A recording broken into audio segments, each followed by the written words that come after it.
traditional territories of the Shwekma, Tlakatma, and Shletuk people, and thank them for giving this opportunity to meet here. We have one for public forum so far. Patty Kim? Patty, you're up. This is regarding the Ashcroft Slough. Oh, I'm sure.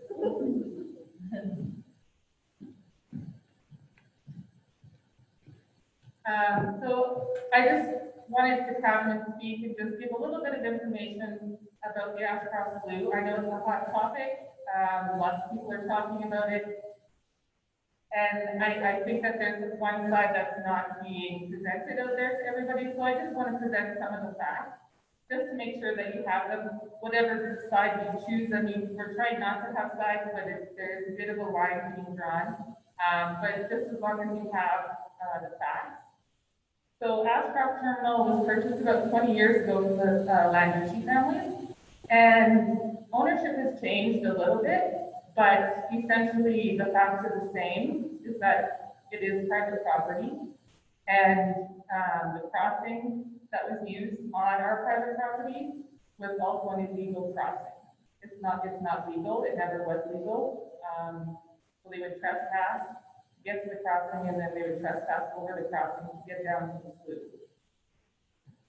Obviously, Ashcroft Terminal knows how special this place is. I mean, I'm first of all a resident of the community, so I know how people feel about it and what's special about it. But unfortunately, the facts are the facts.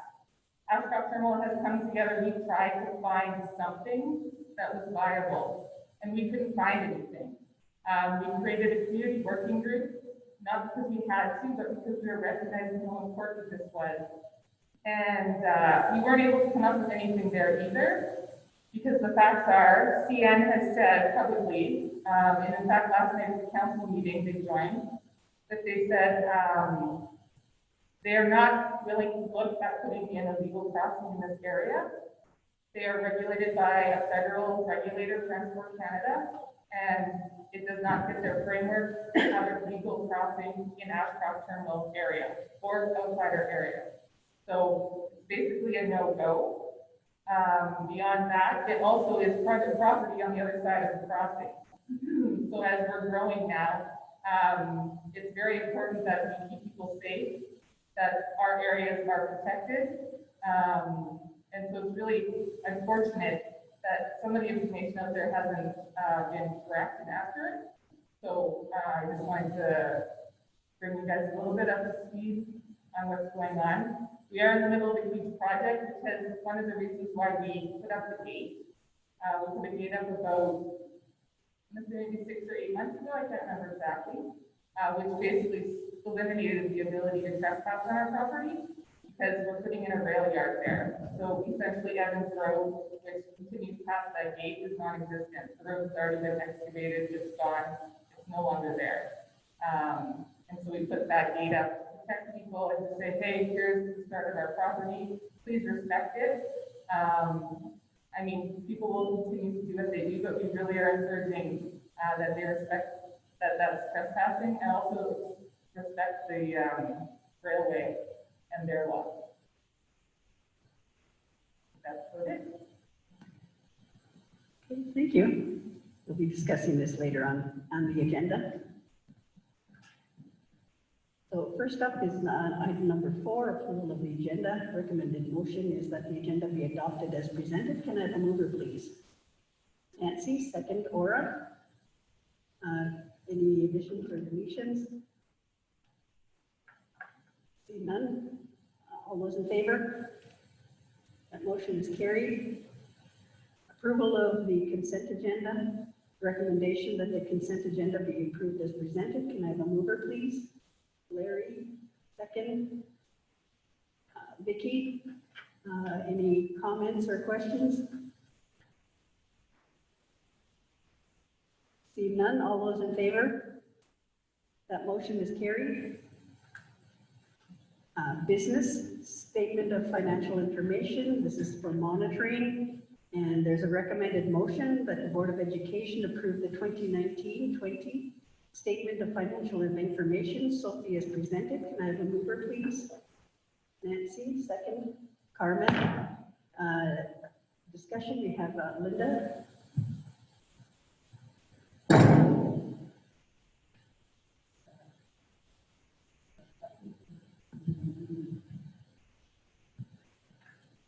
Thank you.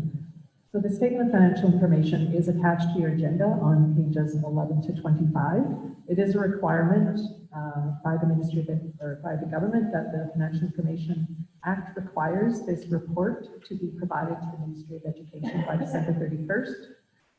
It contains a number of different statements. Page 16 is a schedule of debt. Page 17, and I would say that the schedule of debt, there's nothing to report on that statement. The schedule of guarantee and indemnity agreements, page 17, has no agreements to report. Page 18 is a schedule of elected officials' remuneration and expenses, and that report shows trustee remuneration expenses and also any reimbursed expenses. On page 19 to 21 is the schedule of employee remuneration exceeding $75,000.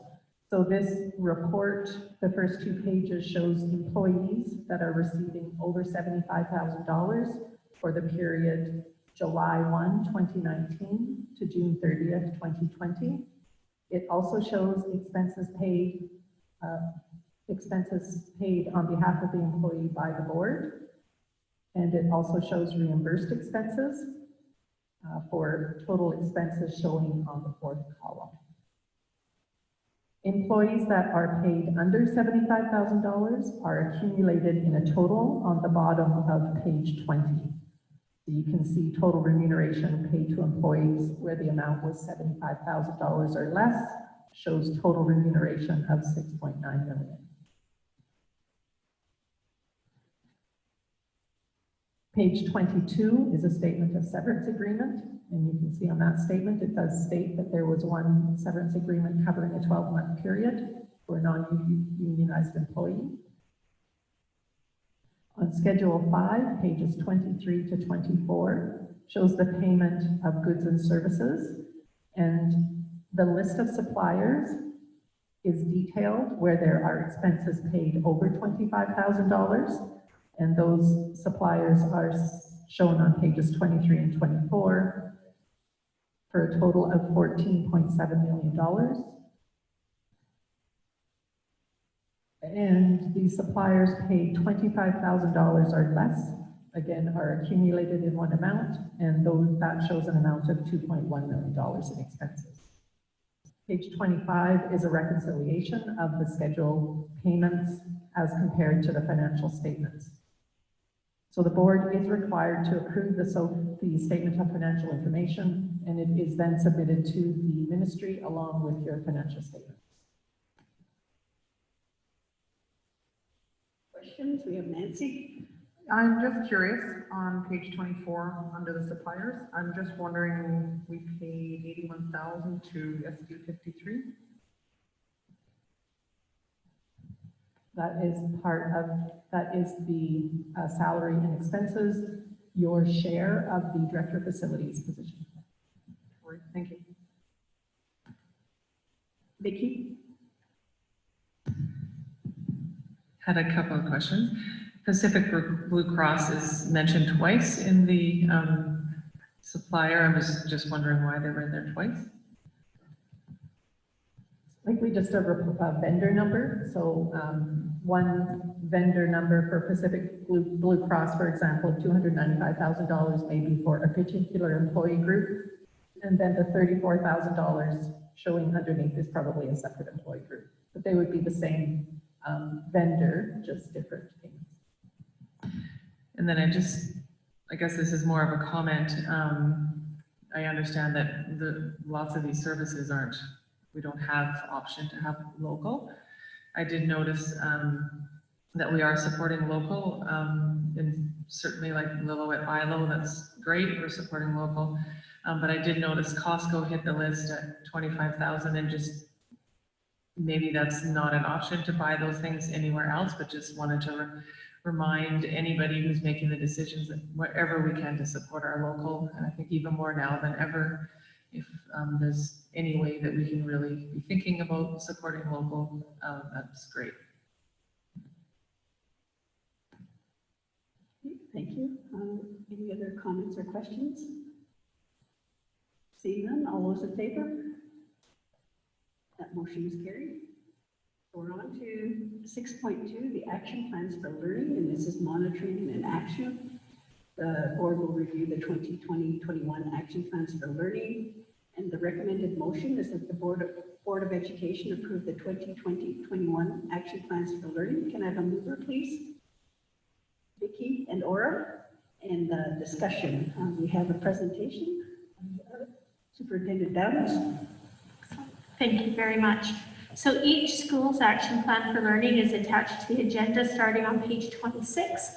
There's one uniqueness where Kaiush and George and Murray do share the same action plan for learning, and thought that it might be useful to actually just do a bit of a PowerPoint on the action plans for learning in general and what you'll see specifically this year.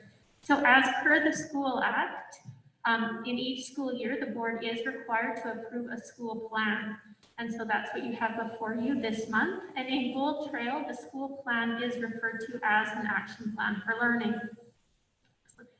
So these action plans are created using the spiral of inquiry that was developed in BC by Dr. Judy Halbert and Dr. Linda Kaiser. Did want to emphasize that this year the OECD has recognized the spiral of inquiry as a recommended way of engaging in school growth and improvement. So it is really focused on curiosity and focusing on school, culture, and staff through your students. So each of the steps in the spiral of inquiry, it is intended to be a continuous process, but it starts with the scan, which is looking at both provincial, district, and school data, anecdotal comments around what is going on for our learners. That is a process that had occurred in the schools. Then staff go through the focus. What will have the biggest impact? So they start to contemplate using that data, what areas they're seeking for improvement for students and what could potentially have the biggest impact. Then they go into the hunch process, and really that is where they start to have deep curiosity around what's leading to this situation and how are we contributing to it. I think that is the strongest part of a spiral of inquiry, is it doesn't talk about what do we need to do to fix students or change students. It is what are we doing as staff and the adults in this structure that are creating the reality that the students are demonstrating this.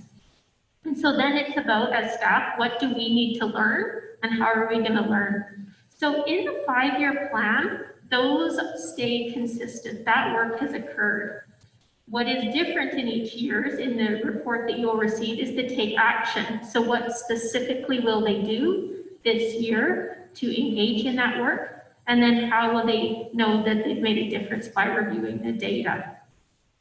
So just around the data, you will certainly see this year in some of the schools, as a beautifully small school district with very small schools, we are increasingly having the challenge, and it's one we will work to address, the importance of being accountable to public and to the board and providing assurance that our system is good, while also maintaining privacy and confidentiality for students. So you will see in some of the schools, and most notably Bullbridge and David Stoddard, but also at Lytton Elementary School, that some of the data is difficult to represent when you have fewer than 10 students. And so all of the data is percentages, but you can imagine if you have 5 students and there's 1, that makes a significant difference. And so you'll see some notes, but it is one of the areas that as a school district, we will need to consider how we can continue to be accountable and provide assurance and using evidence, but in a respectful way. So as you are aware, these are 5-year plans.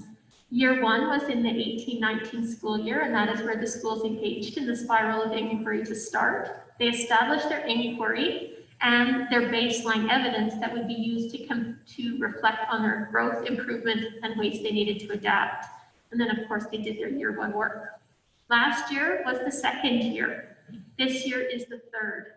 So in the take action portion of each school document, you will see the work the school is committed to engaging in this year. And now you will also see comparative data where they are comparing exactly the work that they did compared to that first year's baseline and reflection on whether they see it working or where they need to adapt. And so that is just a brief presentation on the action plan for learning, and they are all attached in your agenda if you have any questions. Okay, I guess we'll start here. And does anybody have any questions specific to the presentation? Carmen? This isn't really a question. First off, I really like the consistency throughout the documents. It's really beautiful. I really like the fact that we're using the spiral of inquiry because of our history working with Linda and Judy. It's wonderful. It's like, it's really a crown jewel in our district, I think. I totally agree about the privacy. And if, I think we need to set a high bar for privacy rather than a low one for accountability. So in the future, I don't know if that opinion is something to take away from this conversation, but I would say that like with this, I don't want to ever be able to know that a student isn't successful other than the parents and the school. I don't think it's my business, and to be able to discern that one of these 5 students is, or one of even 10, I kind of worry about. So especially small communities.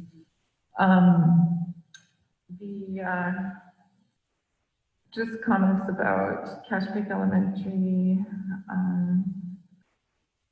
I like the passion in all of the documents, and I thought that working together, George Murray and Kaiush was just genius. The only kind of, I guess, concern I have is that I found the graphs for the reading results in the Cache Creek plan a little bit tricky to understand if the plan is for kind of meant to help the public understand or help me understand as a parent or as a trustee. Some of the other school data was easier to understand than that. And so I would say that maybe I was tired, but I looked at it and I looked at it and I looked at it, I'm like, this does not need to be so confusing. So that's my feedback, okay? Okay, Vicki? So there's been a few years now where the work in Lillooet has been focused on reducing inequity and erasing, I think, racism, but systemic racism as well. And I'm just wondering, because it's been going on for a few years, are they noticing some gains in those areas? Teresa? I think the Lillooet Secondary School Action Plan for Learning is one of the ones that does demonstrate that in their question around participating in Indigenous activities. And I think, and this is anecdotal evidence, but I think the ability to participate last year in the Lillooet Secondary School powwow that was facilitated with community elders and resource people, and to see all of the students at the school in attendance was a significant sign of the work that they're doing, because that is not what you would have seen in years past. I just have another question about Lytton Elementary. I noticed that in all of this action plans for learning, there's a concentrated focus on embedding Indigenous ways of learning into what they do, but I didn't notice it, or maybe I missed it. Same as Carmen, maybe I had read too many by that point, but there's a lots of focus on writing. I'm sure that's an area, well, that is the area they identified, but I'm just wondering how their plan, how Indigenous ways of learning is being embedded in that, if you have that information. Yeah. So it's difficult because I don't want to speak for the school, but so I'll speak from my experience with the school. I think due to the student population, it is an innate part of their work. I think other schools are still working with staff to ensure it is a part of their work, and I think there is a naturalness in Lytton Elementary School that might be a bit different, and that might be why you see it not specifically represented, but I think it's a very good point around public assurance, though, so thank you for that. Okay, Laura?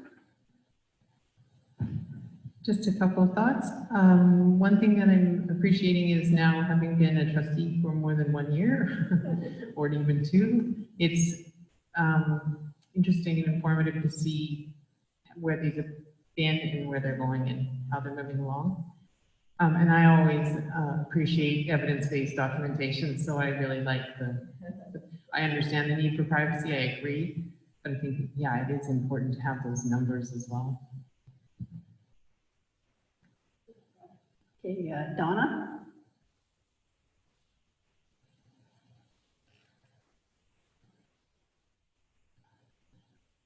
Are you still with us, Donna?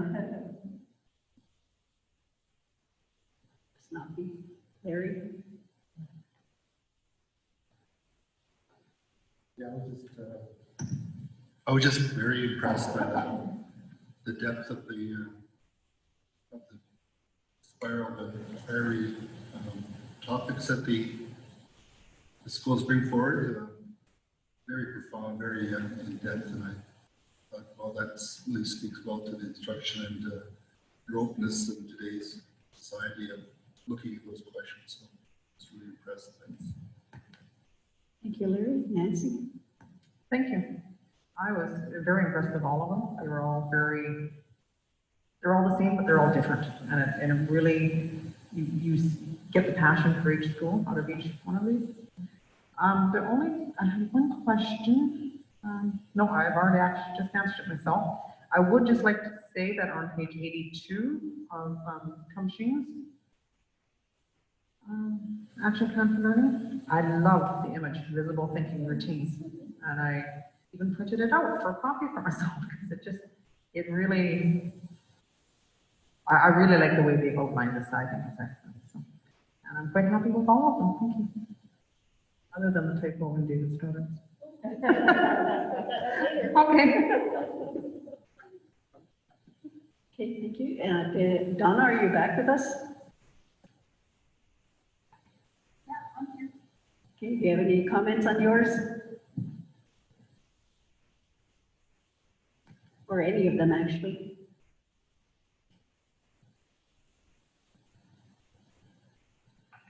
No, not at this time. Okay, thanks, Donna. Just a question, can we have a copy of the presentation? Absolutely. Okay, thank you.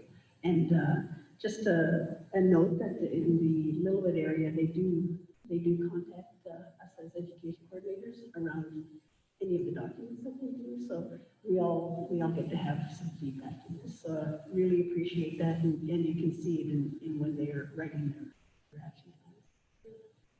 Thank you. Okay, we had a motion that the board approve this. Any further questions or comments? See none, all those in favor? That motion is carried. And Donna, unless you say no, I'm assuming. Your hand. Okay. We've seen it. Yeah, we saw that. Okay, so we're on 6.3, 5-year capital plan. District management will provide an update on the 2021-22 5-year capital plan. In accordance with the provisions under section 142.4 of the School Act, the Board of Education, School District number 74 hereby approves the amended 5-year capital plan for 2021-22. Mover? Nancy, second. Laura? And discussion, Linda. Information on the 5-year capital plan is attached to your agenda. As you will be aware, the board approved the 5-year capital plan at the June board meeting. In October, we were contacted by the ministry to say that they were looking for ways to support the project in Lytton. The Director of Facilities has been in regular contact with ministry staff around the project to keep them updated and to explore any possible additional funding for that project. So in October, the ministry staff from the Capital Division contacted us to say there was some possibility to support the board with the additional costs due to the archaeological find. When the artifact was found, it resulted in a delay of about 4 weeks. And it means that the replacement of pole and electrical work could not occur this summer, and instead will have to occur next summer. So the addition to the agenda and to the 5-year capital plan is an additional $125,000 that the board will incur because of the artifact find. So the motion in front of the board approves the addition of that project to the 5-year capital plan, and we will then resubmit it to the ministry. Thank you. Any comments or questions? Seeing none, all those in favor? That motion is carried. 6.4, 2.120 investments, monitoring and an action item. In October, Policy Committee reviewed Policy 2.210 investments. Recommendation that the Board of Education adopt Policy 2.120 investments as presented. I need a mover. Carmen. Second, Larry. Discussion? Seeing none, all those in favor? That motion is carried. Ron in favor. Thank you. I'll just assume that you're in favor unless you yell at me and say no. Policy 7.10, Code of Conduct, General Action Monitoring. In October, Policy Committee reviewed Policy 7.10, Code of Conduct, General. Recommendation that the Board of Education adopt Policy 7.10, Code of Conduct, General as presented. A mover. Nancy. Second, Carmen. Discussion? Seeing none, all those in favor? That motion is carried. Oh, sorry. Just if the trustee could, it felt uncomfortable to me to have the trustee word capitalized and the other word like staff parent not capitalized, and it's like the tiniest change. Part of the top on ours. Okay. Noted. Okay. So we're policy 7.20, safe, caring, and orderly schools, monitoring and action item, was reviewed in October again. Recommendation that the Board of Education adopt policy 7.20, safe, caring, and orderly schools as presented. Mover. Laura and Vicky, and there's that same caregiver trustee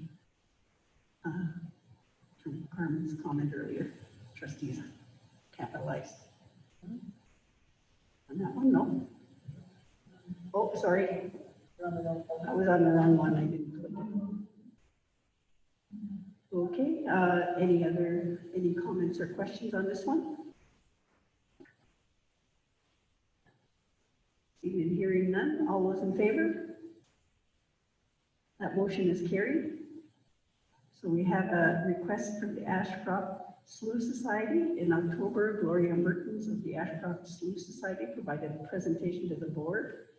And it was, this item is on the agenda for discussion, and we have a request from the Ashcroft Slough.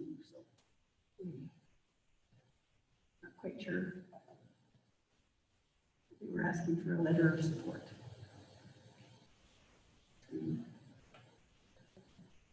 Carmen? Would it be appropriate to make a motion right now? Yep. Okay, so I would like to move that the board writes a letter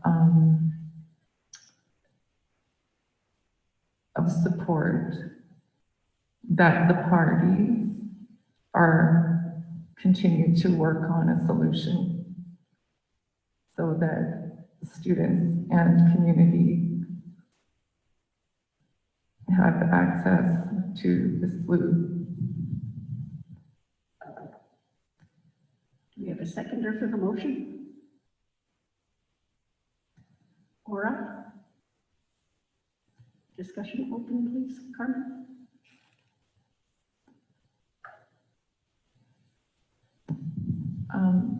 I'm moving the motion because I think it's really important that students in the community have access, and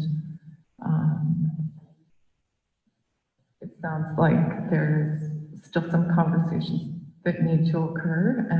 I'm personally hopeful that a solution will be found in the future, and I think the Board of Education needs to recognize the real value of resources of this nature in each community. Whether it's the SLU today or a different resource in a different community tomorrow, I think the board really needs to promote and support students being out in the world, out in the environment, and having access to the world and the environment in the communities where they live. And I think that it's of educational value and interest for the board to support the parties to try to work this out. Thank you. More comments? Vicki? Yeah, I wish it was simpler than it may seem to be. Yeah, the SLU, I grew up there too, and we have lots of videos and lots of stories, and everybody does. I would like to know more what it is that we're supporting. I'm not 100% sure what it is that we're supporting, because I don't support lobbying or being a political activist. I don't support political activism in any way. I don't think the board can actually do that. So if that's what we're supporting, then I don't support the motion. However, access to our rivers is really important. That specific spot is a special spot. However, short of a reaction ferry, I'm not sure how that is possible. The railway has indicated specifically that they will not create some sort of overpass, underpass, or any kind of pass in that area. And Ashcroft Terminal doesn't even have the authority to allow that either. So really all that we could be asking for is access to their property, but we can't go anywhere from there. So I'm not sure what it is that we would be supporting. Absolutely, I support access to the river, but in this manner, it's just too unknown. So I don't support the motion as it stands. Thank you. Any other comments? Nancy? Yes, I'm kind of torn on this one also, and pretty much for the exact same reason that Vicki is that I'm not really quite sure. I understand that they want a letter of support to provide safe legal access, but to private property, and I'm not quite sure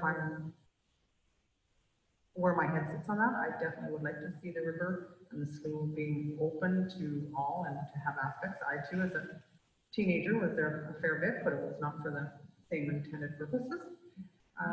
But I definitely support the educational behindings of it, but I worry about putting anything in writing that says we are going to support enforcing somebody to open up the private property to let others go through. So I'm just, I personally wouldn't like the neighbors to open up a letter requiring me to open up my backyard for everybody. So I'm not quite sure where I'm sitting on this one, to be honest. So I can't support this motion right at the moment. Sure. Thank you. Any other comments or questions? No, I think just for me, I think given the presentation that we just had this evening and this afternoon, I mean, we have to take into consideration the safety of the students, and there's a gate up there for the safety of the people already. And then if they're going to put in all of this rail yard, it's going to be so dangerous for our students. And I'm having trouble. I know places like this are people have memories of them, and probably in this area, a lot more memories that are really good down there. But I just keep thinking of the safety of the kids myself, so. Any other comments or questions before Carmen closes? Larry? Yes, at the last meeting, we heard of the kind of the new start that this group was, the Ashcroft Slough Society was making in terms of their building relationships with the local First Nations. And I recall cultural heritage or archaeological value to this area. So that to me is fairly important for in terms of that this group should get in touch with local First Nations and try to work out an amicable way of protecting that site. But I'm also too a little bit concerned about hearing that this is private property, that CN Rail is not really supporting a safe passage. So I am a little bit unsure about how much support we can provide. I would be willing to support a letter that notes working towards an amicable or workable solution. But if it's going towards a court situation, I'm a little bit concerned there too, as well. So I'm kind of caught in the middle of this one. Sorry. Okay, we've heard from everybody. Donna, do you have anything to add? Probably a tricky situation because they have historical use as well as urban use, as well as ancestral use. So the court is still trying to, I guess, navigate through all of that. So the band have somewhat of a hold in regards to the archaeological findings there. The present property owner may or may not recognize that. So it's really hard because it does come down to a court case in regards to the board, unless they voluntarily allow it to happen. It's really hard in this situation because a lot of bands have gone through this situation many times and still are. And a lot of people who go to the claims that are either being shown out or recognized and is on the table right now. So it is weird the stuff that's happening. The only thing that could possibly be read about it right now is the fact that historic use of the school and the permission that was granted may have to put home. And that's all I can say on that. Okay, thank you. Carmen, to close.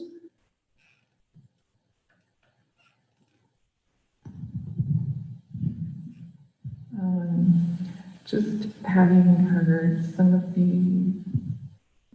comments by trustees, I just want to reassure the board that in no way am I advocating by moving or the motion unsafe situations for students in the community.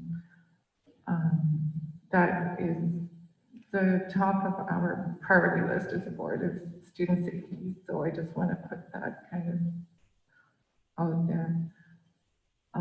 And also I had no intention of creating discomfort for trustees in that this was somehow political activism or fighting. The motion is really worded in a way to encourage conversation and so that the conversation can continue so that a solution can be worked out.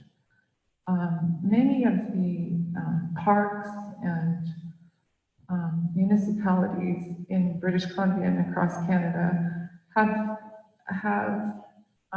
challenges with regards to corporate rules and regulations and legal boundaries. And it's only by trying to work it out that solutions have been made in many, many other cases across Canada for the corporate world to meet society's needs so that everyone can work in harmony. And so the motion really is more about encouraging healthy conversation. And as a board, I think we believe in that. And I think we believe in allowing the community to enjoy this riparian area, which really is not owned by the slough. But even if it were, in other cases across Canada, communities have achieved access to places like this that are privately owned. And a solution is worked out. And so I didn't mean that the board would be even taking sides here. Because I do believe that all of the parties really do want to get along, do want to allow community to enjoy nature, enjoy rivers. Rivers are not privately owned. The edge of the property at the slough is not owned. It's the whole riparian area is quite big, actually.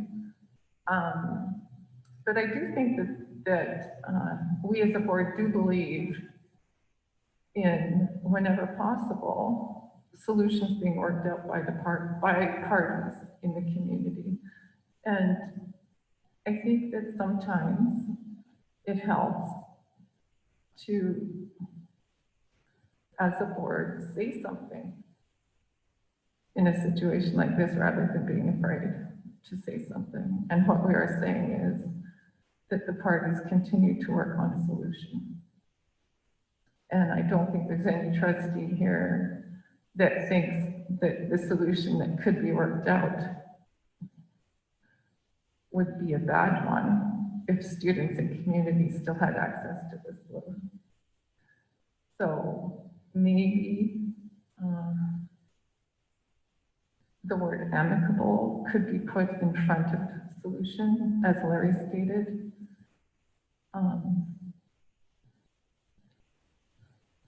And then after, so that would be amicable on and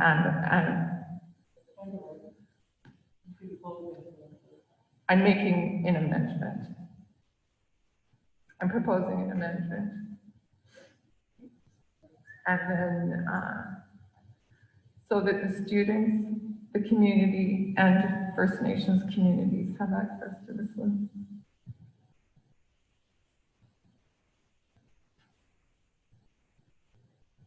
So there's a second part to the amendment. So it would be students, comma, takeout, and community, comma, and First Nations communities.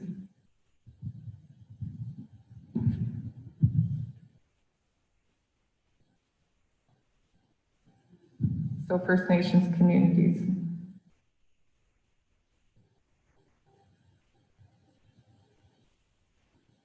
And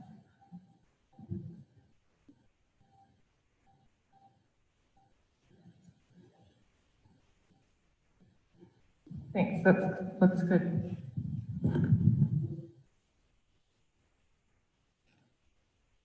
Okay, so we have a motion to amend the previous motion by adding an amicable and First Nation and a community. So the whole motion is that the board write a letter of support, that the parties continue to work on an amicable solution so that the students, First Nations, and communities have access to the slough. So right now we're having a discussion on the amendment. Carmen, to start off. Oh, we need a seconder, sorry. Do we have a seconder for this? Larry? Go ahead, Carmen.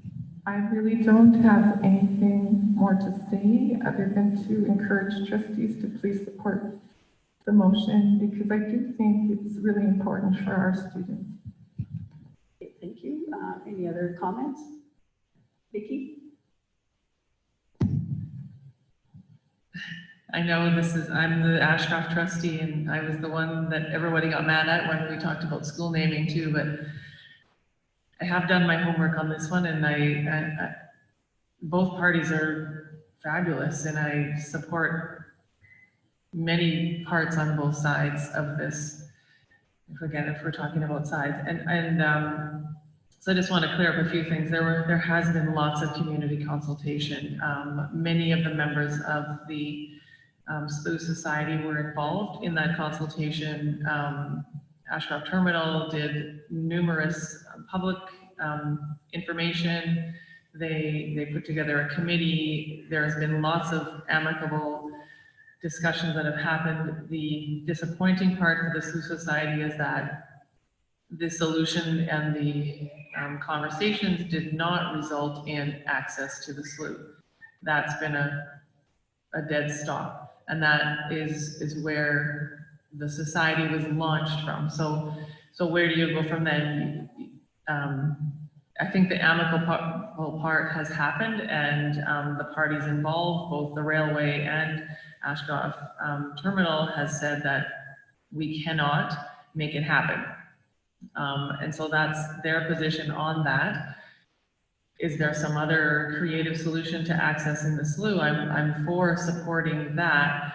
However, what concerns me with the SLU Society of recent events, and I didn't want to speak negatively about the society because their hearts are in the right place, and I agree, we need to fight for areas of our, where we grow up and where we live and where we play. We need to stand up for those things.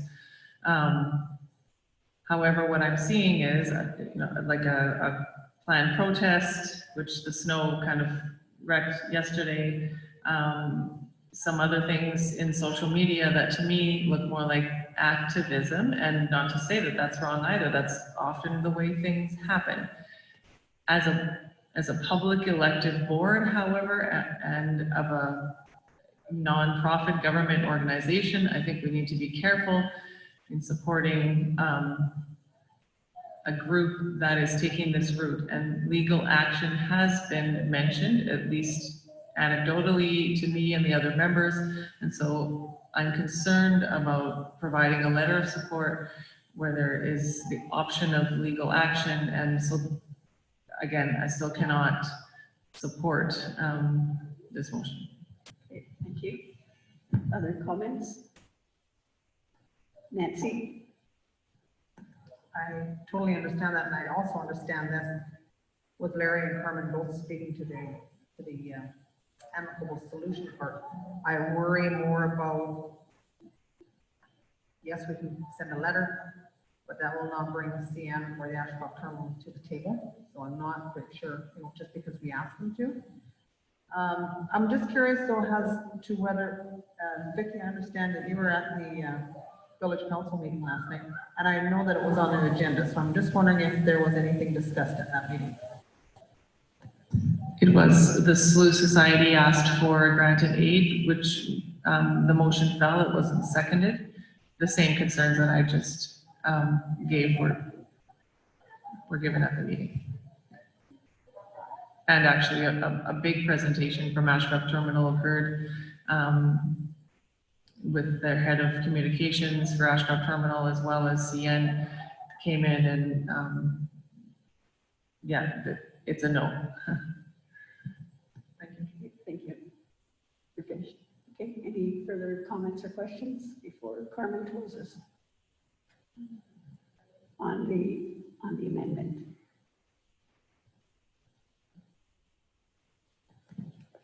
I don't have any more comments on the amendment other than I would propose another amendment that the board write a letter and then take of support out, that the parties continue to work on How about we vote on the first amendment, and then we'll then we'll go back to the next one, okay? That way we're not doing amendments on it. I do think that it will, if you could just allow an amendment to the amendment, which is our normal procedure anyway, because I do think it might affect the vote on the amendment. So your amendment is going to impact amicable First Nations and communities? Or is it going to affect the whole thing? I'm just asking for the words of support to be removed.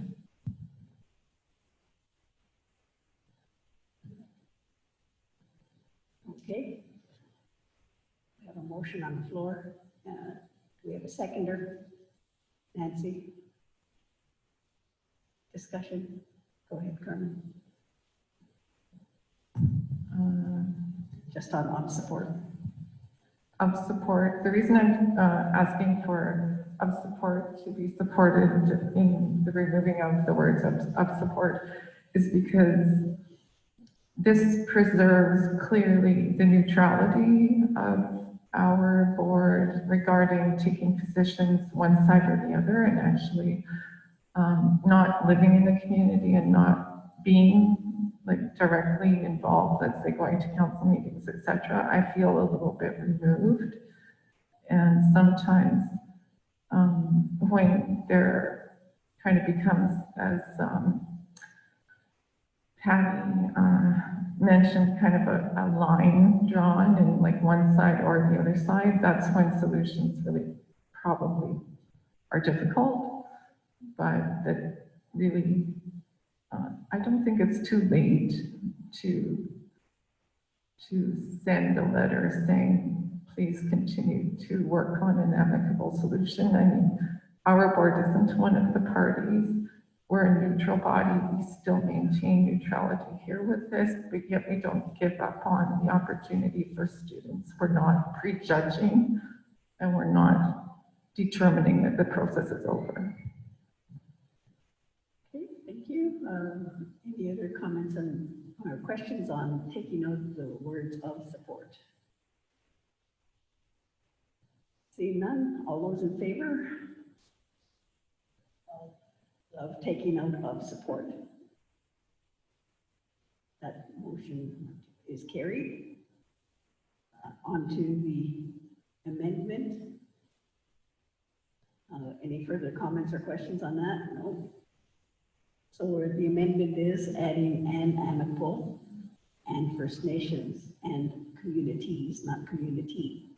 So the full motion for this is that the board write a letter that the parties continue to work on an amicable solution so that students, First Nations, and communities have access to the SLU. So we're voting on the amendment of amicable First Nations and communities being added. Any other comments or questions? All those in favor of adding that? That motion is carried. Now to the main motion.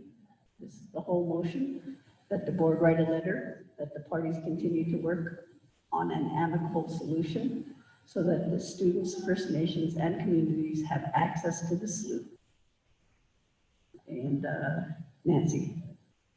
I'm feeling like AGM here, but I'd like to make an amendment. I don't feel it's our place to tell people what to do, so can we add the word that the board request? No, the board write a letter requesting that the parties continue. To me, it feels like we're telling them that they have to go and. Okay, be the seconder for the requesting. Carmen? Go ahead, Nancy. That's all I have to say. I just feel like I don't feel like we should be directing them what they need to do. I think requesting. Okay, any further comments? Seeing none, all those in favor of adding requesting? That motion is carried.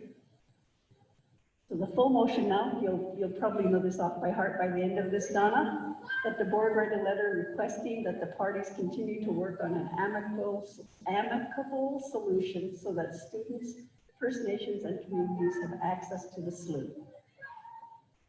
That's the motion now. Any other amendments, comments, questions?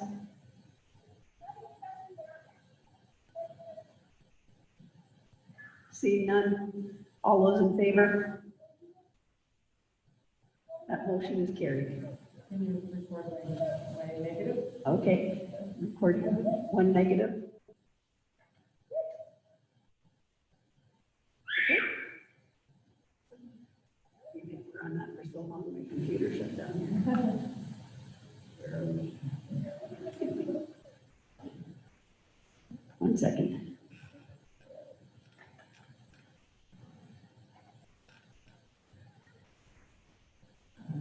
We're on 6.8.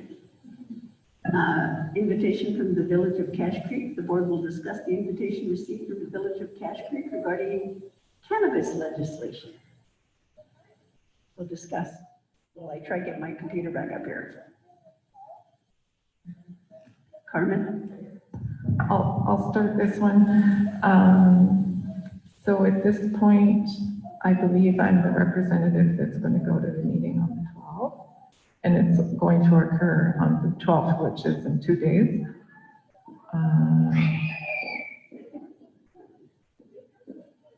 There was a survey that the village put out. They've hired a consultation company to help them, as it says here. The meeting is a meeting of stakeholders, so it's not a public meeting, it's an invitation-only meeting. And I would like to hear if there's any trustees here with opinions on retail cannabis sales in the Village of Cache Creek, what your opinion would be, so that I can represent the board rather than just trying to guess at what you think about this. We've never actually discussed cannabis sales as a board. I do believe, because I have been in contact with the PAC president, only the president at Cache Creek, that the parent group does have some concerns, or there are some parents in the PAC that exists right now, the PAC executive, that may have some comments and concerns. And I think the way this was left last week was that they were going to request an invitation to the meeting so that they could speak for themselves. So that's where that stands. And I just want to hear if there's anybody on the board that has any input before I attend the meeting. Okay, we have Laura first. Not so much input on the issue as such, but more just questioning around having your presence there as our representative, just because you're going to be exposed to information there for the first time as well, correct? So without hearing what you hear in a report or however you would bring it back to us, I feel it's kind of hard to give you direction around what I might feel about it, because I don't know. There's lots of different ways that this has been getting set up in different municipalities, Lillooet included. Excuse me, Joe. So yeah, I think I'd have to hear back from you before I could give you any opinion. Thanks. Nikki? So there is a cannabis regulatory framework, the community engagement report on the Cache Creek's website. And they did list in there that there's 3 sort of pillars that they are paying attention to. And one of them is proximity to educational or to youth. One of the things that they want to ensure is that youth don't have easy access to cannabis. And that is certainly what I support, and it is in their report. But I think we need to continue to stand up for that pillar, and it's actually a federal government pillar, is that the legalization of cannabis, that pillar always maintains, in that we do not make it easy or accessible to youth. And so we make sure that we keep in whatever safeguards there are to ensure that pillar. So that's where my voice would like to be heard, is to make sure that pillar is upheld. Thank you, Vicki. Larry? Right, it's been noted that cannabis is legalized. I also want to put forward that there are reasons why other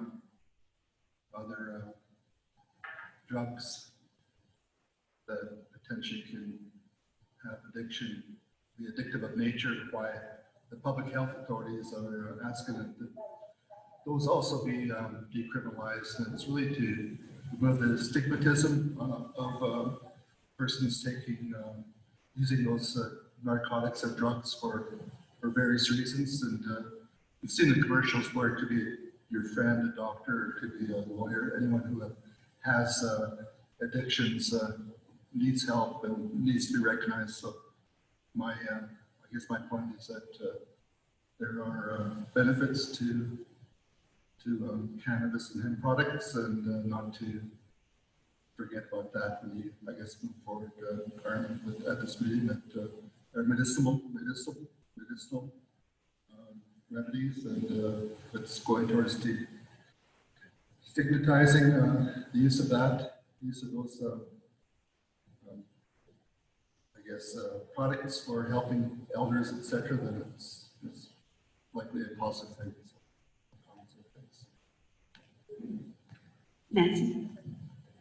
Yes, I would just like to state that Clinton has had a cannabis store for a year and a half now. And there was, same thing, public consultation, etc. Unfortunately, any time those meetings were held, I was away and not in Vancouver. So far, it's doing well. You don't see big crowds. There's no students in there. You do have to be of legal age to enter a cannabis facility. So I believe there's so many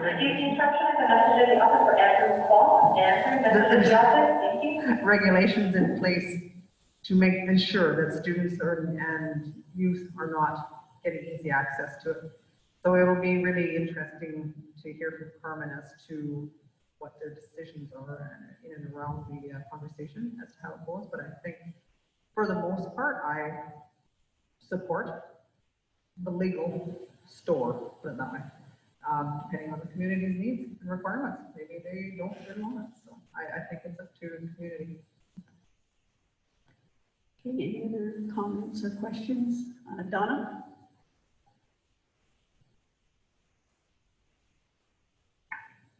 Sorry, could you repeat that last little bit? Do you have any comments or questions around the cannabis? It's item 6.8.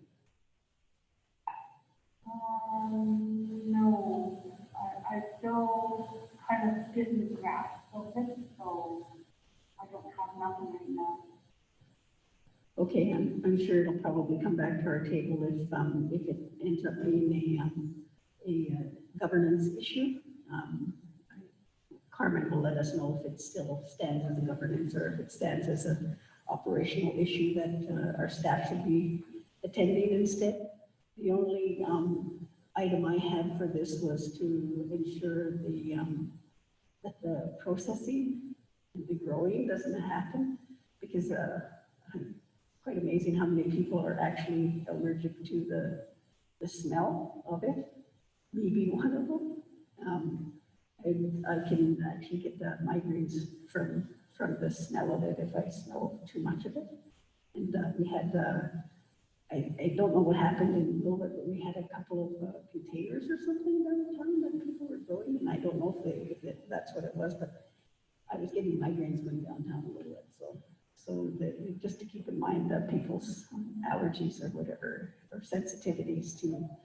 It doesn't say anything about processing in here. It's about the sales, and it's the product. So but maybe keep that in mind for the future.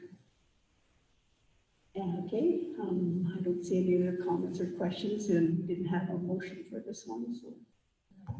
Well, I'll see if there's, thank you for your comments. I'll see if there's, an opportunity to have an opportunity for the board to give feedback on any future, like if it's sort of like a done deal after the meeting on Thursday. And even though we have a variety of opinions at the board table, I think that we would agree.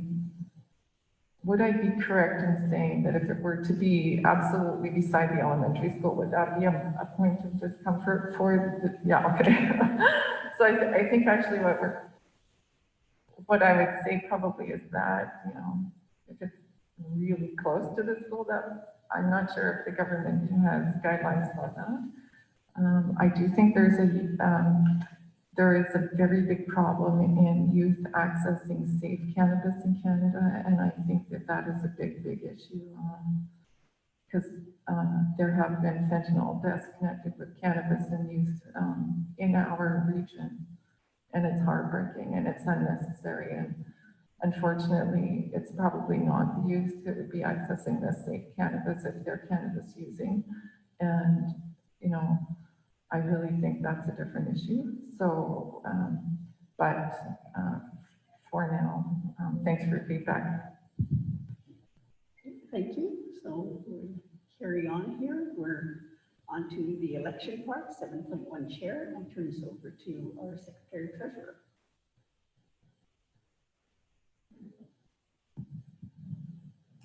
Thank you. The board's procedural bylaw requires that board elections are held at the meeting in November, and there are 4 positions up for election. The secretary treasurer calls for the nominations for board chair, and then the board chair so elected then manages the following 3 elections. With Trustee Aljam on the phone, Trustee Aljam, I have sent you an email and suggested that if there are elections that occur for the next few items, you could either text me your response or email me if you are comfortable with that.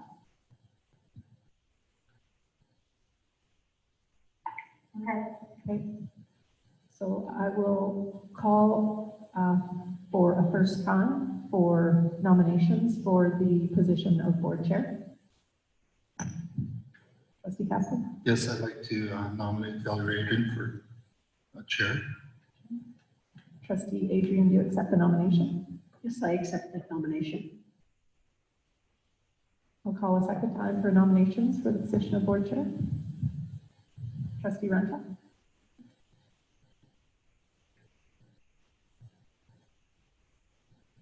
And call a third time for nominations for the position of board chair. Seeing and hearing none, I declare Trustee Adrian elected as board chair. Thank you. Thank you, everybody. That doesn't get any easier. It's been going for chair, vice chair, it never gets easy sitting through anything like this. You'd think that after running for BCSTA board, it would get easier, but it doesn't. Thank you for your confidence. So we'll carry on. We're going for the vice chair. I'm calling for a first time for a nomination for vice chair. Trustee Ranta, I nominate Trustee Rempel. do you accept Trustee Rempel? I do, thank you. Calling for a second time for nomination for vice chair. And calling for a third time for nomination for vice chair. Seeing none, congratulations, Nancy. Thank you, and thank you all for your support. Okay, BCPC representative, I'm calling for a first time for a nomination for representative to the BC Public School Employers Association. Trustee Ranta, I nominate Trustee Rempel. do you accept Trustee Rempel? I do, thank you. Calling for a second time for representative to the BC Public School Employers Association. And calling for a third and final time for a representative to the BC Public School Employers Association. Seeing none. Congratulations again. And thank you again. So we're calling for the Board of Education. The Board of Education will select a representative to the BC School Trustees Association, our provincial council, calling the first time for the representative to the BC School Trustees Association. Trustee Rempel. I would like to nominate Carmen Rattle. Do you accept? She's nodding her head yes. Calling a second time for a representative to the BC School Trustees Association. And calling a third and final time for a representative to the BC School Trustees Association. Seeing none, congratulations, Carmen. That concludes the elections. Thank you, everybody. Okay, moving on. 8.1, report from the district management team. These are all for information. If you have comments or questions for any of these reports, just let me know. So we'll start off 8.1. Aura. Sorry, 8.1, that's the management report, right? District management, yep. Yeah, I was just interested in knowing on the point here, what Gold Trail has received $57,000 grant to support mental health and well-being, and that it's in discussion at the moment, but just to ask if we will eventually hear kind of what that money will be spent on and how it will be spent. Lisa. Thank you. Yes, we'd be happy. We'll include that in an upcoming district management report. Any other comments or questions? Vicki? So there was some COVID-19, I'm not sure if that's in response to my request to have this as a regular agenda item. Yeah, okay. Questions are, so I'm just wondering how are you feeling, how are staff feeling about compliance with that? I know in my workplace, there's so many more rules that have to be making sure that we're holding the line. And how are your staff feeling about having to hold that COVID line? Is it, are they doing okay with it? Generally, obviously. Linda? I can respond from a health and safety perspective, if that's what the question sort of relates to. And I think the individuals in the system are obviously a reflection of society. And I think as individuals, everyone is at a different place with their thoughts around the process and the protocols. We, as a district, have a district health and safety committee where we regularly discuss what may be happening in schools or departments. We talk about strategies to support employees in respecting and following the protocols, the health and safety protocols that are in place. We recently, the committee talked about putting out a bit of a bulletin to employees, just little highlights, reminders of to be supportive of coworkers, for people to self-assess around their own health, to understand that everyone has different situations and different contexts and is making decisions based on their own particular circumstances. So I think overall, people are certainly respectful and appreciate the health and safety protocols. And like other people as individuals, I think everyone is also considering how best to manage their own homes and responsibilities as they relate to work, mindful of all of the situations that we are all faced with. Also wanted to thank staff for all of the Pro-D that you've had around mental health and wellness with Kim Barthel. I think that's certainly helping, because certainly the mental health and wellness has been wearing on everybody as time goes on here. I would like to make a motion that the board develop a COVID-19, I don't know what you call it, but a policy. In just some of the reading that I've done through WorkSafe and looking to see what the ministry has, what the CDC has, it is stated that employers are required to have policies in place to reduce the risks of COVID transmission. Now, of course, everybody has their COVID-19 plan that's in place, and of course ours was accepted by the ministry, but it is also required that employers or boards of education need to actually have policies. I don't know why we haven't had that come down from the ministry. If there's something different, I'm not sure, but if you read in WorkSafe BC, employers are required to have that policy in place. So I'm just wondering, a simple statement like, the board is committed to maintaining a safe environment, and as a result of the COVID-19 pandemic, additional safeguards and precautions will be adhered to in compliance with the BC Center for Disease Control. And So what we can do is that the Board of Education develop a policy on COVID-19, is that what you're? yeah, something like that. Yeah, and I don't have to say it all, yeah, but that's sort of the idea, just a statement and Okay, in so- compliance. Do we have a seconder for that motion? Aura? Okay, and then the wording for it, I think what We can work on that policy. We can work on it in policy, Yeah.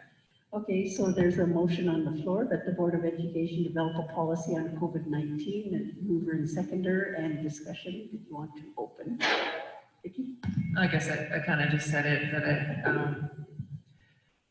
I did do a bit of research just looking to see, because I know that the Ministry of Health has so much laid out, and there's a link to it on our website. But we are responsible to make sure that we have policies in place, and of course staff can do everything that they've already done, but we don't have a policy in place. So I was feeling uncomfortable with that. And so that discussion would be great if we could have that at the policy table. Okay, Nancy, then Carmen? Yes, I actually just Googled that because it didn't sound completely right, sorry. And the way WorkSafe BC reads or states this is that employers are required to develop a COVID-19 safety plan that outlines the policies, guidelines, and procedures they have put in place to reduce the risk of COVID-19 transmission. It doesn't say that we need a COVID-19 policy. It says that the safety plan has to have state what policies we are using in regard to it. I wouldn't think that, is that not coming under our safety guidelines and procedures? I'm not sure. I'm not sure right now which policies that we could throw in there. I'm not aware of the requirement for the board to have a policy based on any information that I have seen today. I have spoken to WorkSafe BC representatives, and they have not suggested that the board has a policy. But, you know, if there is additional research, then we will certainly do that to see if it is a requirement for sure. And we could report that at the upcoming policy committee meeting. Thank you. Okay, Carmen? I'm proposing an amendment that the Board of Education research the need to develop a policy on COVID-19 and have the information available for our next open board meeting or policy meeting or next meeting.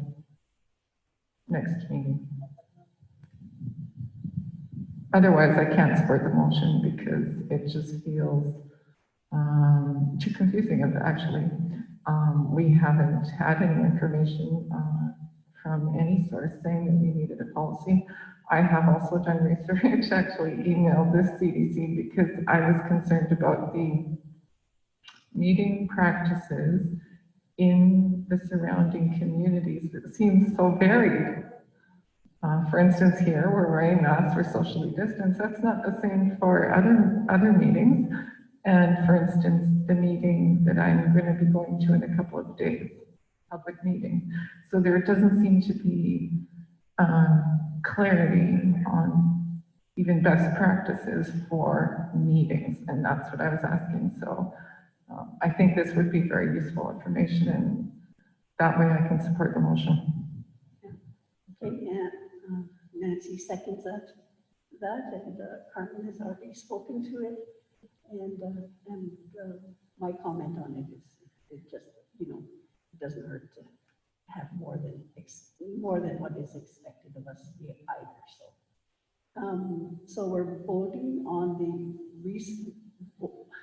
amendment, research the need to develop, and then have this information for the next policy committee meeting. We're voting on the amendment.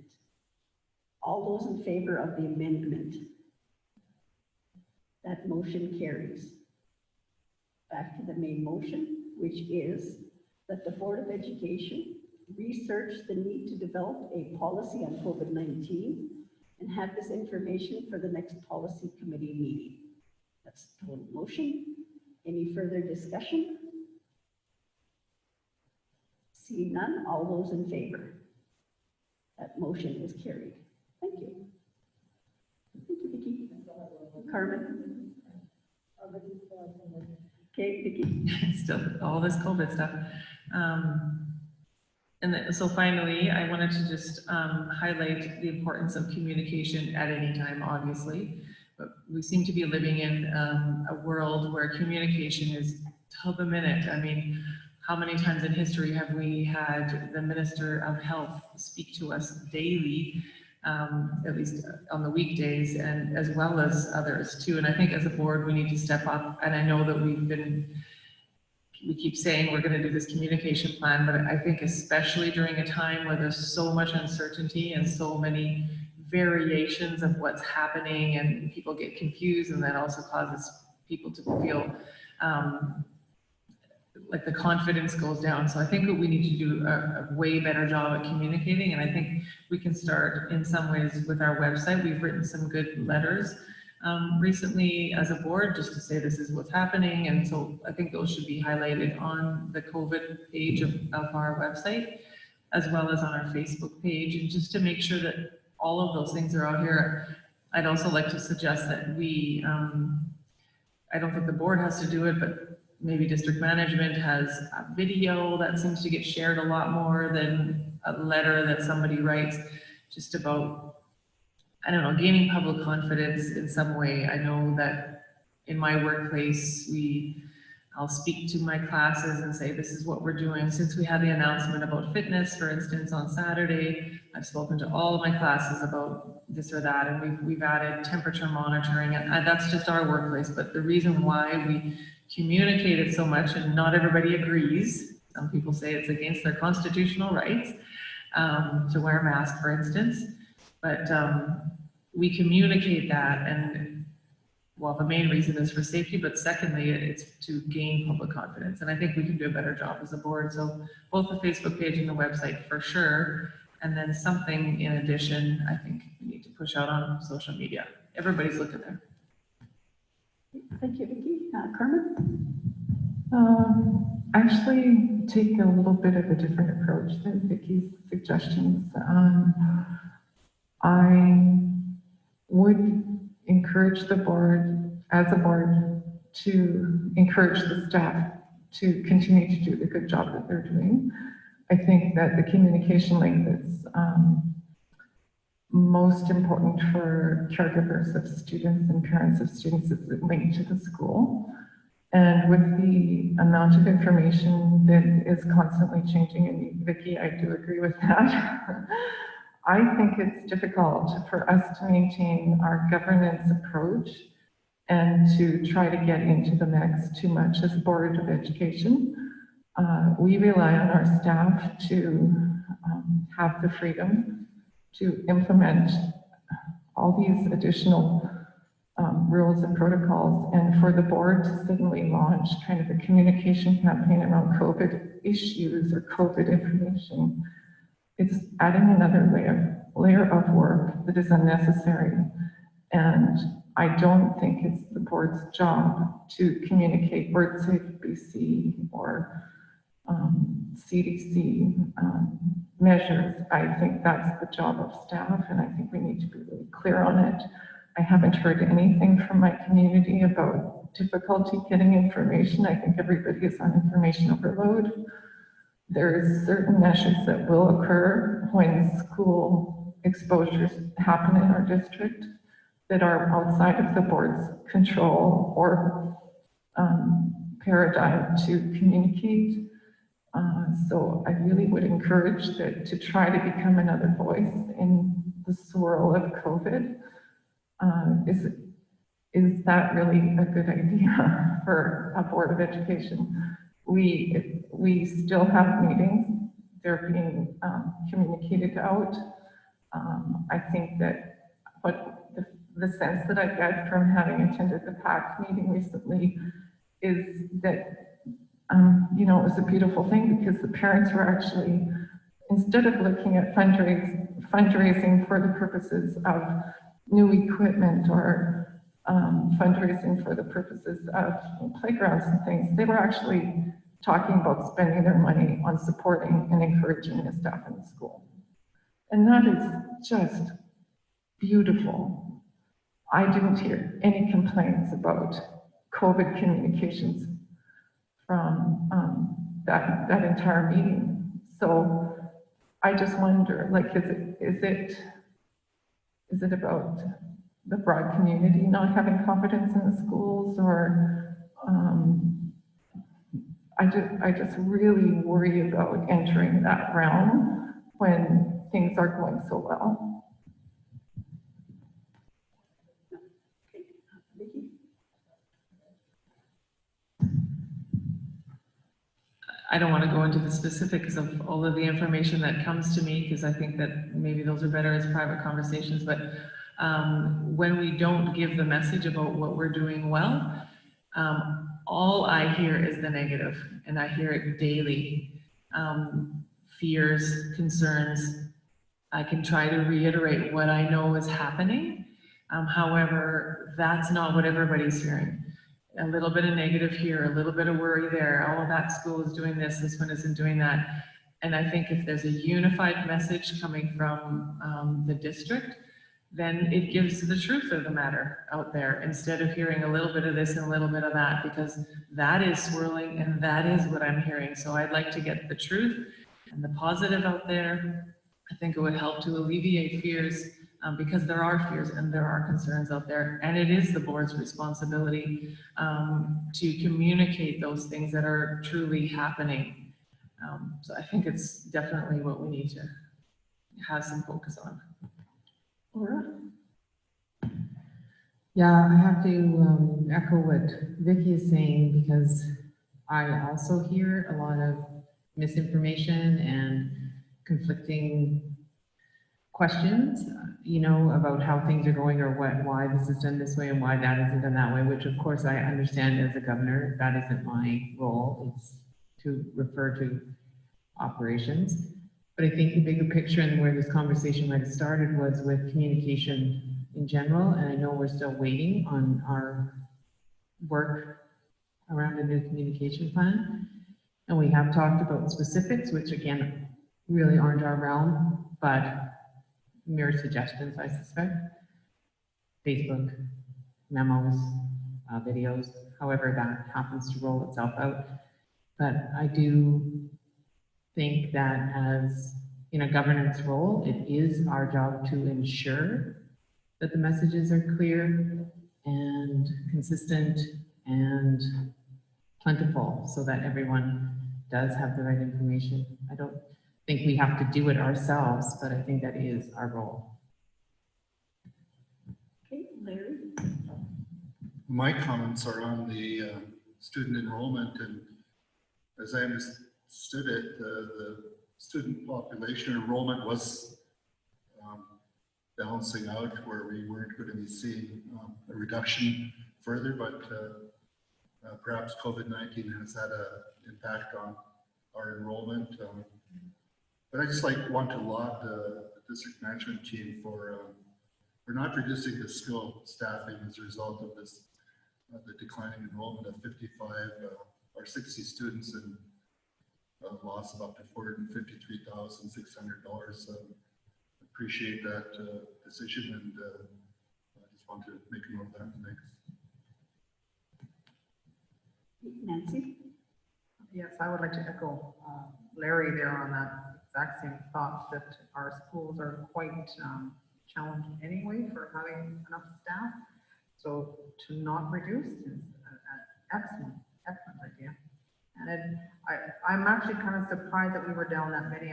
For some reason in my mind, I didn't think that there was that many people that students that did not return. So I was kind of taken aback by a few of them that were quite low in numbers. Hopefully some will return. And I think around the discussion that was happening earlier, I think that could be part of the discussion around the policy when we get to policy. It could be part of the policy. policy for reporting out. Any other comments on the district management report?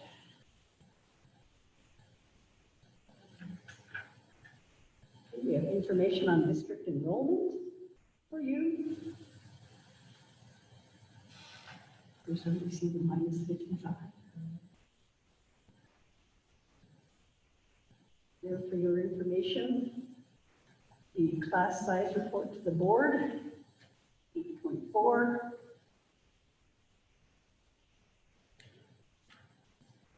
Nancy? I just want to say I love those low numbers in the class sizes.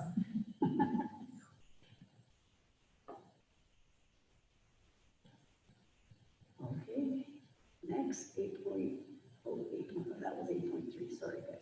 8.4 PC synopsis. Carmen. Well, this is really exciting. So if you turn to like page 121, you'll see your synopsis, 2 and a bit pages. That represents a meeting that was a little over 5 hours long online, and that was a very wonderful meeting, by the way. The technology worked beautifully. The way it was set up, the BCSTA staff and the board of directors were in a big office room, really big office room. They were all socially distanced, but yet when one of them spoke, it was very clear that they were, most of them were together there. And there was only one trustee out of almost 400 that had trouble with the technology and getting into the meeting. So it was just incredible what happened. And the beauty of having everybody together in the meeting, it really did work very well, I felt, and that is significant all on its own. So now I'll get into the actual report, and you'll see it on represented here, but there's some really nice moments that don't really show up on the official summary. So just want to say that I think our president, Stephanie, is doing an amazing job of her role as president over this difficult time. She has really got my confidence, and I wasn't really necessarily a fan at the beginning, but I do feel she's working extremely hard and extremely well with the board, just from what I can see. She had some interesting comments in her report, and I won't go into details like this on everything, but she did say a question to all of us, and that is, how is your board addressing learning loss through the problem of COVID-19? In other words, is your board aware that generally there probably will be and is learning loss occurring as a result of school closure or attendance or illness? And what is your board doing? How is your board addressing this? So it's a question I'll leave with you. Another one, the Principal and Vice Principals Association is going through a bit of a transition, and our board needs to understand this at the board table. So I would suggest that for a future agenda item. She mentioned a speaker series on the framework for enhancing student success. That sounds really good, and maybe we could get that information sent out to trustees. And other encouraging notes, she's expecting a good transition to whoever is appointed as the education minister, considering the strong relationship that BCSTA has at this time with government. So that's good news as well. Next, I'll do a little bit on CEO report.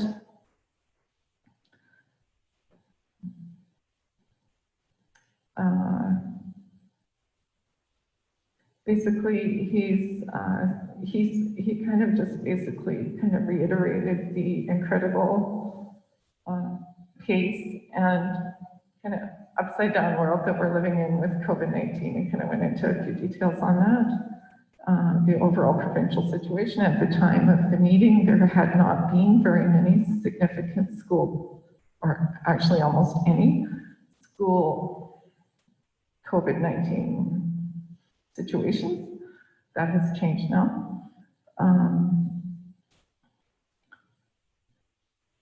The CSBA report, the COVID-19 rates that are different across the country and higher in Ontario and Quebec are also reflected in schools. And that they're in touch with one another much more than usual as a result of COVID-19. So there is a connections across the country with the Canadian School Board Association that normally are quieter. The Finance and Audit Committee report are requesting feedback for BCSTA budget by December 14th. And if I did have a concern or something to bring up, I would have done that right now, but I don't. So I'm not recommending that we submit feedback for them. The Legislative Committee have been very busy dealing with the AGM and Provincial Council motions, and as you see, there were quite a few of them on the agenda here. The Professional Learning Committee met 9 times since COVID-19, the lockdown in March, which is probably 7 times more than they would have met.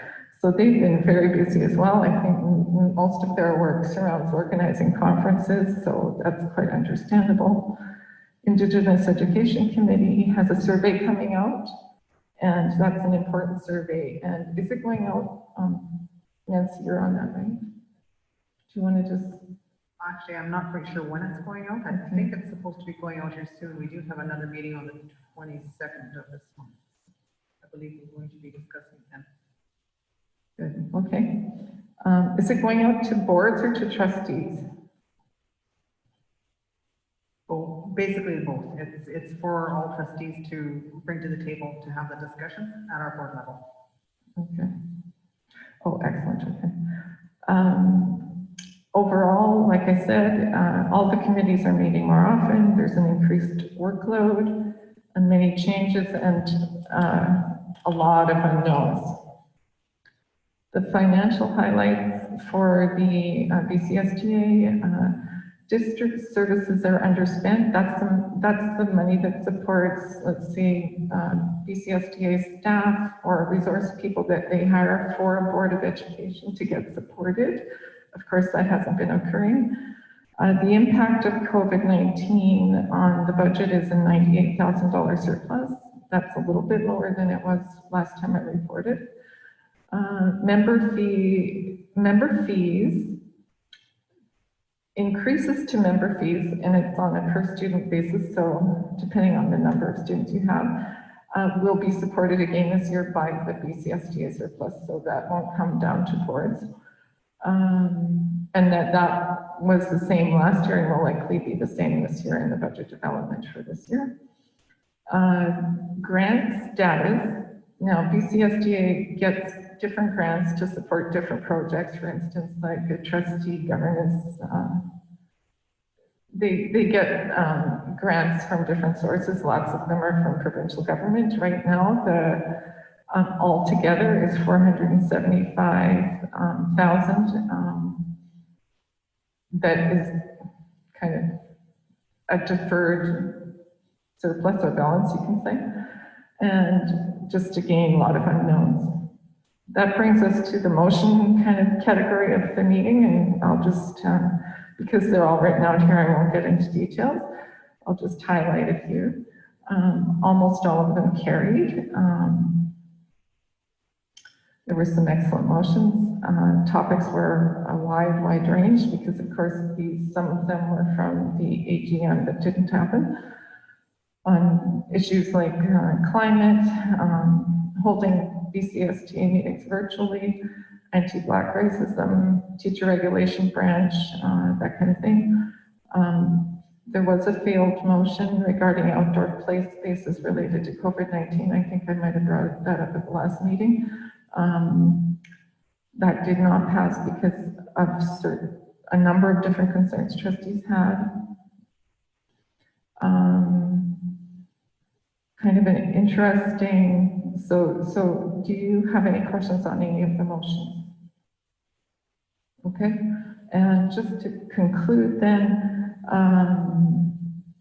interesting cultural moment happened at the meeting online, which kind of shows how healthy the discussion was a trustee from Haida Gwaii that was present at the meeting, kind of brought a cultural teaching into her speaking on a motion. And she said, you know, as trustees, and this is a little nugget of wisdom for you guys that I'll pass on, is that as trustees, when we're doing our work, we always need to remember and think about the ripple effects of our action. So you just imagine like the pebble dropping into a calm lake and just how the ripples or think about the ripple effects. So that's the end of my report. Are there any questions? Seeing none, carrying on. Thank you, Carmen. So we are looking at the 8.5 Joint First Nation Student Transportation Plan. Do you have any comments or questions on this?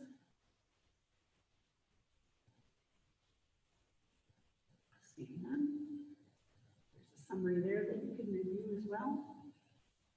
Next one is a district management operational plan, monitoring, and for our information. Any comments or questions on this one?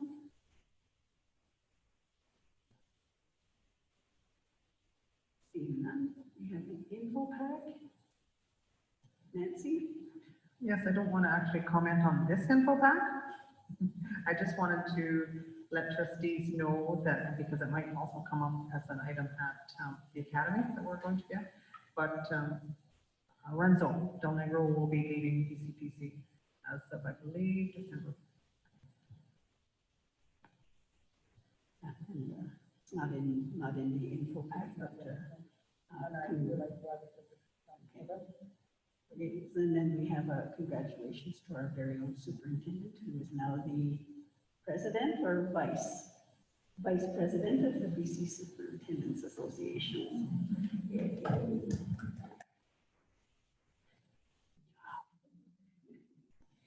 Ellen, I would just like to also add that it is so, makes us so proud when one of our staff members are recognized provincially, and that the good work that they're doing, that they are being recognized for. So thank you. We still like to brag about our district. We're quite a ways ahead of a lot of people still in our province, and they're not really catching up. Very proud of our staff, for sure. It's time, meeting adjournment, and on to question period.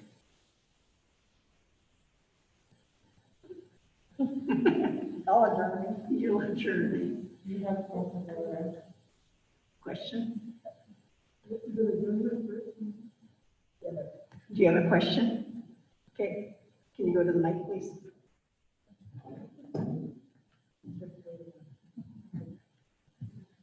Yeah, she'll turn it on for you.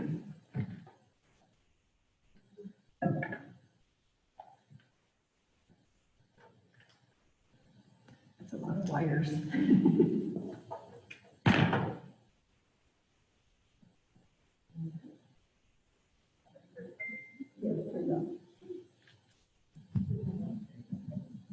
Now can you hear me? Yes. Should I keep my mask on? Can you hear me all right?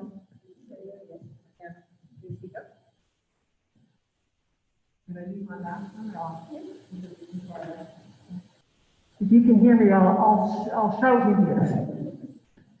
My feet are a little bit cold. I probably shouldn't have taken off my boots. Anyway, I wanted to say, oh, there, it's great. I wanted to say thank you to the board for having such a refreshing and healthy conversation. I've been to many meetings in different capacities, and it was really nice to see such thorough discussions and such interesting comments by all people, and nobody stood back and didn't say anything, so I thought it was really good. So thank you for that. I have a question or comment, I guess, with regards to the BCSTA report. There is one I'm sorry, I didn't have a chance to read all of this, but I'm just reading it now. On 9.3 motion that the BCSTAs work with the Ministry of Education and Ministry of Transportation and Infrastructure on opportunities to include and improve safe routes to schools recommendations as part of the new provincial active transportation strategy. And I'm just wondering if you could just elaborate on that, and then I'll add a comment of my own. If you can remember anything about that motion. Can you recall yet, Carmen? So it would be provincial council, which is one representative from each board down meeting, online actually, supported that motion to, there's a new provincial active transportation strategy, and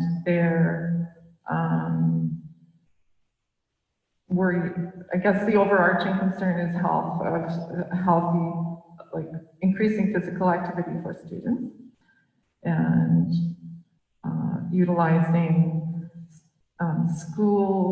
going to school, coming home as a opportunity for increasing student health through movement, and that the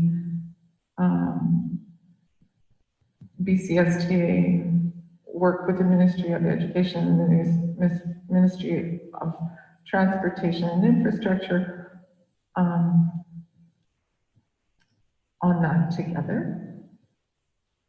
So does that mean that as a group, you also advocate in each of your communities for a safe schools route to increase that ability for students to move around? Is it kind of like that? Is that Okay, well, the reason we have, not exactly, and it's okay if I answer that if you want to. Okay.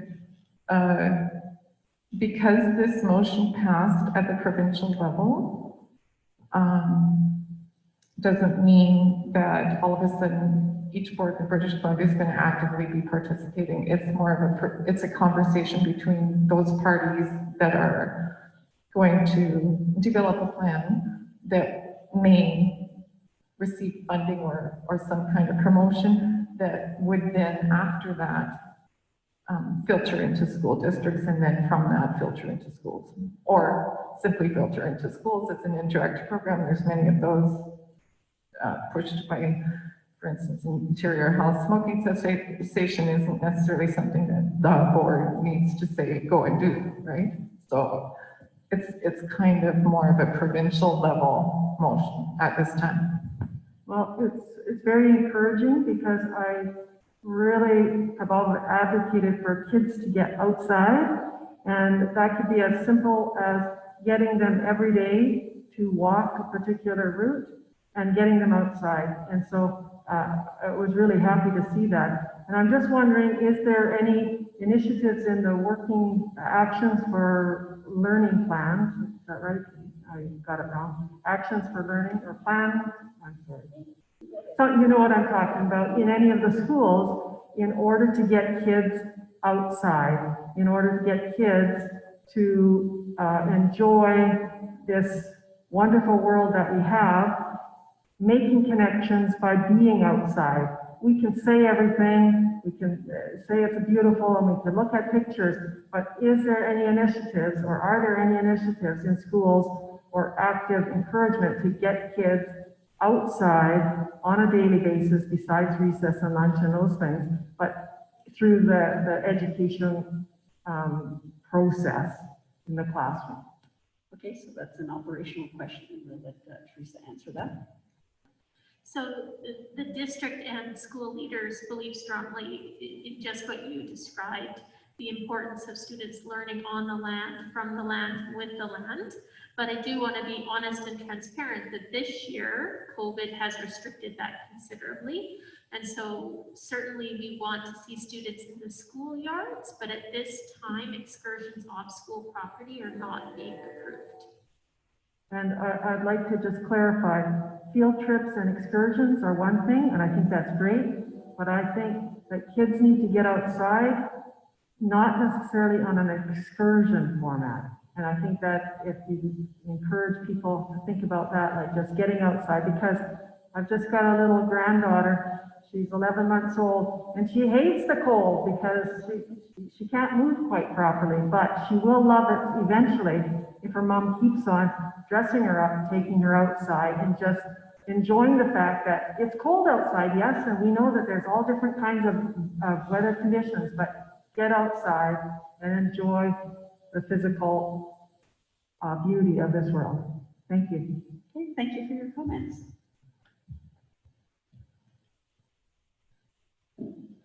Any other questions? Seeing none, our meeting is adjourned. Thank you very much for coming. We'll take a 10-minute break. We'll take a quick 10-minute break here. Well, all of this paraphernalia gets packed up over here.